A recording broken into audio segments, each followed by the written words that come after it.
Very warm welcome to all of you. Today we'll study the poem A Tiger in the Zoo, composed by George Leslie Norris, who was a prize-winning Welsh poet and short story writer. इस poem में poet Leslie Norris ने एक tiger के बारे में बताया है. The poet has depicted the tiger both in the cage in a zoo and in its natural habitat, that is forest. यानी कि पोएट ने टाइगर के बारे में बताया है कि वो किस तरह से एक जू में एक पिंजरे में बंद है और क्या होगा यदि उसे फॉरेस्ट में खुला छोड़ दिया जाए. और पोएट यहाँ एक मैसेज देना चाहते हैं कि we should not cage animals. हमें जानवरों को पिंजरे में बंद नहीं करना चाहिए, उन्हें उनके नेचुरल प्लेस में रहने देना चाहिए.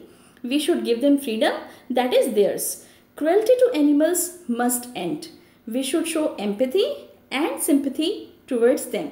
So now let's start the poem. Come to the first stanza. He stalks in his vivid stripes the few steps of his cage on pads of velvet quiet in his quiet rage. Here the poet says that the tiger that is confined in the zoo moves around in the cage with his bright colored skin. He further says that the tiger can take only a few steps to move in the cage because the cage is very small. तो poet यहाँ बताता है एक tiger के बारे में जो कि एक जू यानी कि चिड़ियाघर में एक पिंजरे में बंद है. He stalks, यहाँ ही टाइगर के लिए आया है. Stalks का मतलब है चुपचाप धीरे धीरे गुस्से में चलना. यहाँ टाइगर गुस्से में धीरे धीरे चल रहा है. उसके शरीर पर विविड यानी कि ब्राइट कलर्ड चमकदार स्ट्राइप्स यानी कि धारियां हैं. द फ्यू स्टेप्स से यहाँ पर मतलब है कि टाइगर कुछ ही कदम चल पाता है क्योंकि वो केज यानी कि पिंजरे में बंद है. इन हिज क्वाइट रेज से यहाँ मतलब है कि टाइगर रेज यानी एंगर गुस्से में है. बट ही इज क्वाइट, लेकिन वो शांत है. तो ये डिपिक्शन है टाइगर का जू के अंदर. टाइगर को जू के अंदर बिल्कुल अच्छा नहीं लग रहा. He is angry but at the same time he is helpless too. आप देख सकते हैं कि जो इंपॉर्टेंट वर्ड्स हैं उनके मीनिंग्स भी मैंने यहाँ स्टेंजा के जस्ट नीचे दिए हैं, आप इन्हें भी पढ़ सकते हैं. अब इसके बाद let us analyse the literary devices used in this first stanza. First of all the rhyme scheme. Rhyme scheme in the stanza is ABCB and the words cage and rage they rhyme. वैसे हम देखेंगे कि throughout the poem जो rhyme scheme है वो ABCB ही use की गई है. Then we have personification. Personification के बारे में आपको पहले से पता है. यहाँ टाइगर इज पर्सोनिफाइड क्योंकि पोएट ने यहाँ पर टाइगर के लिए ही यूज किया है. जनरली देखा जाए तो हम जानवरों के लिए, पशुओं के लिए ही यूज नहीं करते, लेकिन क्योंकि यहाँ पर टाइगर के लिए through out the poem he use हुआ है तो पूरी की पूरी पोएम में हमें पर्सोनिफिकेशन देखने को मिलेगा. Next is metaphor. Tiger's paws are compared with velvet. Velvet जो है वो एक सॉफ्ट फैब्रिक होता है और टाइगर के जो पंजे हैं वो भी एकदम सॉफ्ट हैं. तो पोएट ने यहाँ पर डायरेक्ट कंपैरिजन किया है टाइगर के पंजों का वेलवेट के साथ, पैड्स ऑफ वेलवेट बोलकर. तो यहाँ पर मेटाफर है. Then we have enjambment. हम देख सकते हैं कि पूरा का पूरा सेंटेंस एक साथ कंटिन्यू हो रहा है without any punctuation mark, hence enjambment. Then we have imagery. Imagery का भी आपको पता है. Poet has tried to create an image about the tiger by saying all these lines, hence imagery. Then we have consonants. Use of S sound. The letter is S, sound is S. Stalks his stripes, hence consonants. Then we have assonance. Use of vowel sound, E sound actually, in his vivid stripes. Oxymoron. What is oxymoron? Oxymoron is the use of adjectives opposite in meaning. जब हम एक साथ दो adjectives का use करते हैं with opposite meanings. इसका मतलब क्या हुआ कि जो एडजेक्टिव्स हम यूज करेंगे उनका मतलब अलग अलग होगा और अलग अलग भी क्या, बिल्कुल एक दूसरे के ऑपोजिट होगा. तो यहाँ पर क्वाइट और रेज ये दो एडजेक्टिव्स एक साथ यूज किए हैं लेकिन दोनों का ही मतलब एक दूसरे से एकदम ऑपोजिट है, hence oxymoron. Now let's come to the second stanza.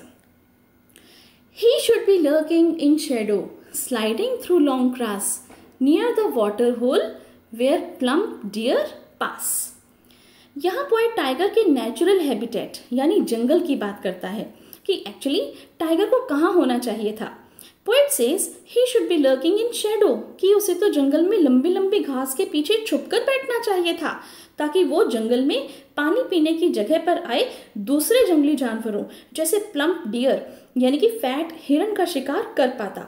Basically the poet wants to say that the actual life of a tiger is to live in jungle where he could catch his prey and eat it, but the tiger is in the cage, hence he cannot do anything. Now the literary devices used in this stanza are, first of all, rhyme scheme A, B, C, B. The words grass and pass, they rhyme. Then we have enjambment. Line continues to the next line, line number 2, 3 and 4. They continue without any punctuation mark, hence enjambment. Then we have alliteration.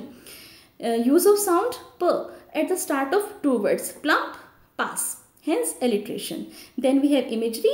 Again the poet has tried to invoke an image of tiger's activities, hence imagery. Now let's come to third stanza.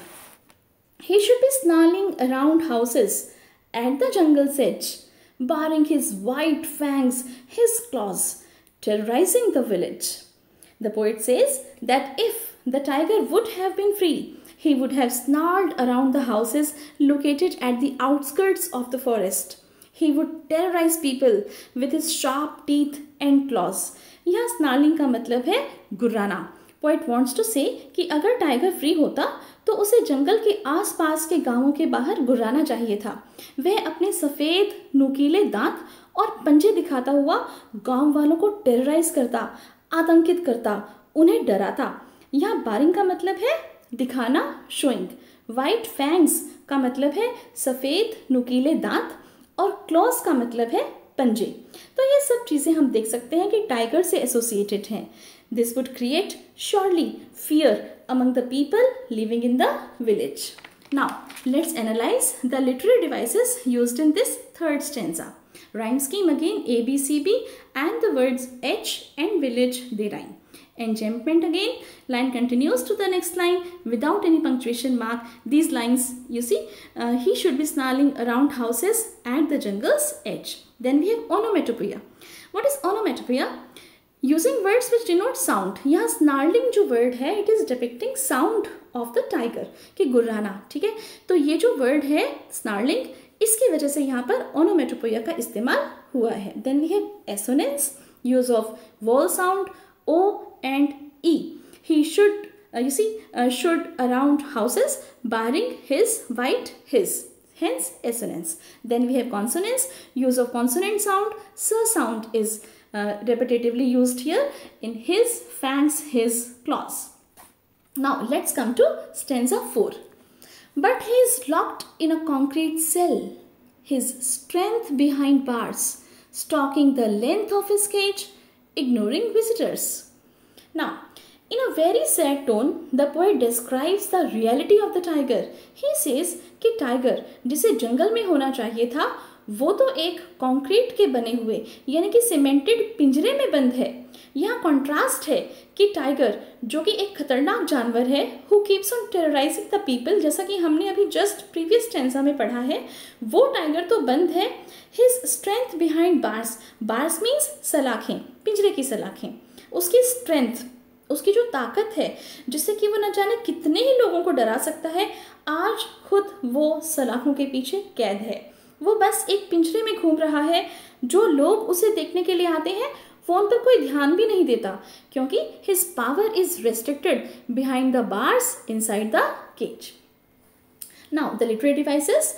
Rhyme scheme in this stanza again A, B, C, B, and the words bars and visitors, they rhyme. Again personification, tiger is personified by using the word he for him. Then we have assonance, use of vowel sound E, he locked concrete cell. Consonance, use of consonant sound S, his strength bars. Then we have alliteration, use of sound B at the start of two words behind bars. Now let's jump to the last stanza. Stanza 5th, he hears the last voice at night, the patrolling cars, and stares with his brilliant eyes at the brilliant stars. अब यहाँ रात के समय का depiction है. Poet कहता है कि रात को आखिरी आवाज़ें जो टाइगर को सुनाई देती हैं वो है पेट्रोलिंग कार्स की साउंड्स, यानी कि वो गाड़ियाँ जो सुरक्षा के लिए जू का आखिरी चक्कर लगाती हैं उनकी आवाज़ें टाइगर सुनता है और वो अपनी चमकीली आंखों से चमकीले तारों को देखता है. So the poet wants to say that the tiger is sad and he is confined in the cage. So he cannot do anything. Therefore he stares at the stars in the night and tries to divert his thoughts towards them. कहने का मतलब ये है कि tiger जो कि पिंजरे में उदास बैठा है, maybe to overcome his sadness, अपनी उदासी को दूर करने के लिए starts staring at the brilliant stars in the night with his brilliant eyes. तो अपनी चमकीली आंखों से चमकीले तारों को देखकर हो सकता है कि वो कुछ पल के लिए उस उदासी को भूल जाए जो उसे पिंजरे में कैद होकर महसूस हो रही है. Now let's analyze the literary devices used in this last stanza. Rhyme scheme again, A, B, C, B and the words cars and stars, they rhyme. Enchantment again, line 3 continues to line 4 without any punctuation mark. Then we have alliteration, use of sound H in the starting of two words, he, hears, her sound actually. Then we have assonance, use of E sound with his, brilliant. So you see, आपने देखा कि किस तरह से संसार का सबसे खतरनाक और ताकतवर जानवर जब पिंजरे में बंद हो जाता है तो उसे कैसा लगता होगा. और इसीलिए हम सब रीडर्स के मन में भी टाइगर के लिए सहानुभूति आती है. One feels empathy towards the most powerful animal of the world. Such is the description of tiger's condition as given by Leslie Norris. So it was the full explanation. Along with the literary devices of the poem A Tiger in the Zoo, you have to try exercise question answers as your homework. That's it for this video. Thank you so much for watching. Thank you.